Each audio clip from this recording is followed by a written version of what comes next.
बीच बड़ी खबर आपको दिखा रहे हैं। सीएम केजरीवाल की अर्जी पर ईडी का हलफनामा सामने आया है। केजरीवाल 9 समन पर पेश नहीं हुए, ये ईडी की तरफ से कहा गया। दरअसल 9 समन बैक टू बैक ईडी की तरफ से अरविंद केजरीवाल को भेजे गए और अब ईडी की तरफ से कहा गया कि 9 समन भेजने के बावजूद वो पेश नहीं हुए। हाईकोर्ट ने गिरफ्तारी पर रोक नहीं लगाई थी, ये ईडी की तरफ से कहा गया। 170 फोन बदले गए या नष्ट किए गए, ये आखिरकार क्यों केजरीवाल को करना पड़ा, ये ईडी की तरफ से कहा गया है। 9 समन पर पेश नहीं हुए केजरीवाल पूछताछ से बचना चाह रहे हैं। हाईकोर्ट ने गिरफ्तारी पर रोक नहीं लगाई। 170 फोन बदले गए या फिर नष्ट किए गए, तो ईडी ने सुप्रीम कोर्ट में हलफनामा दाखिल किया है। और जो ईडी की तरफ से हलफनामा दाखिल किया गया उसमें ये तमाम चीजें जो है वो मेंशन की गई हैं कि बैक टू बैक 9 बार समन भेजा गया, उसके बाद भी अरविंद केजरीवाल जो हैं वो ईडी के सामने पेश नहीं होते हैं।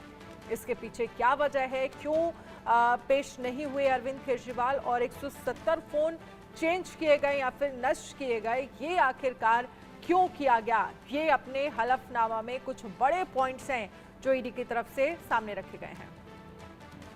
ईडी के हलफनामे पर आम आदमी पार्टी का पलटवार। ईडी झूठ बोलने की मशीन है, यह आम आदमी पार्टी ने कहा है। ईडी बीजेपी के राजनीतिक दल की तरह कर रही है काम।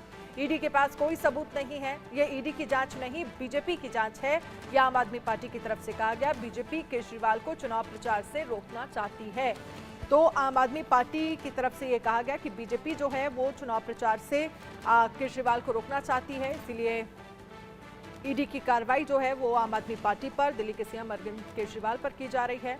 ईडी बीजेपी के राजनीतिक दल की तरह काम कर रही है, ईडी के पास कोई सबूत नहीं है, ये आम आदमी पार्टी की तरफ से कहा गया है। ईडी के हलफनामे पर आम आदमी पार्टी का पलटवार। ईडी झूठ बोलने की मशीन है, यह आम आदमी पार्टी की तरफ से कहा गया।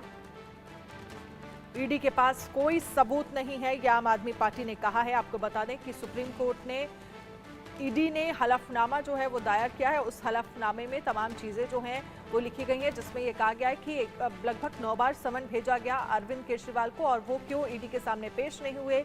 170 फोन बदले गए या फिर नष्ट किए गए, इसके पीछे की क्या वजह है, और इसी को लेकर पलटवार जो है वो आम आदमी पार्टी ने ईडी पर किया है।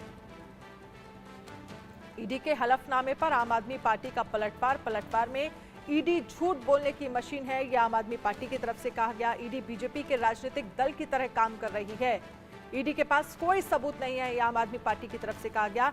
आशीष सिन्हा लीगल एडिटर इस पर ज्यादा जानकारी के लिए हमारे साथ जुड़ गए हैं। आशीष, आपसे समझना चाहेंगे हलफनामे में क्या चीजें मेंशन की गई हैं ईडी की तरफ से, और जवाब हम देख रहे हैं तमाम आरोप जो है वो आम आदमी पार्टी की तरफ से लगाए गए हैं, उसमें ये कहा जा रहा है कि ईडी जो है वो बीजेपी के राजनीतिक दल की तरह काम कर रही है।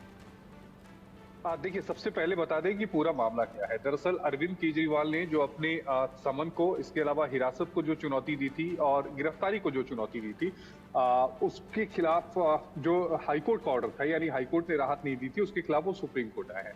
अब पिछली सुनवाई में सुप्रीम कोर्ट ने नोटिस जारी किया था। अब ईडी ने जो जवाब दाखिल किया है वो हम बता दें। पहला ये कि अरविंद केजरीवाल ने जांच में सहयोग नहीं किया। दूसरा, अरविंद केजरीवाल को इस मामले में 9 समन भेजे गए।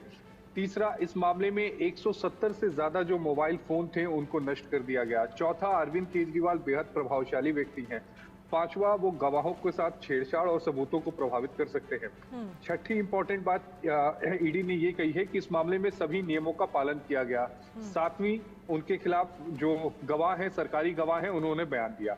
अब आम आदमी पार्टी क्या कह रही है, इस पे आ जाए। आम आदमी पार्टी पहली बात ये कह रही है कि ईडी के आरोप बेबुनियाद हैं। दूसरा, अरविंद केजरीवाल के खिलाफ कोई सबूत नहीं है।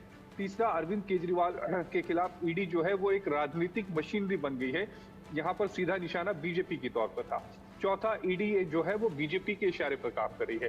ये आम आदमी पार्टी की दलीलें हैं, जैसे ही ईडी का रिस्पांस आता है। तो अब नजर हमें इस मंथ के एंड में, यानी 28 अप्रैल को रखनी होगी, जब इस पूरे मामले पर सुनवाई सुप्रीम कोर्ट में होगी, क्योंकि सुप्रीम कोर्ट ने ईडी को 24 अप्रैल तक का वक्त दिया था जवाब दाखिल करने के लिए, और उसके 3 दिनों के भीतर अरविंद केजरीवाल को वक्त दिया था कि वो अपना जवाब दाखिल कर दें, यानी 3 दिनों के भीतर ईडी के रिस्पांस पर वो अपनी बात को रख दें, और उसके बाद सुप्रीम कोर्ट इस मामले में डिटेल हियरिंग करेगा। अरविंद केजरीवाल को उम्मीद है कि उन्हें सुप्रीम कोर्ट से राहत मिल जाएगी, लेकिन कानून का जानकारों का कहना है कि ऐसा बहुत मुश्किल है कि इस स्टेज में, जब जांच जो हो वो शुरुआती स्टेज में हो, तो वहां उन्हें राहत मिले। ठीक है आशीष, आप हमारे साथ रहिएगा, आगे भी खबर पर हम आपसे अपडेट लेंगे, लेकिन उससे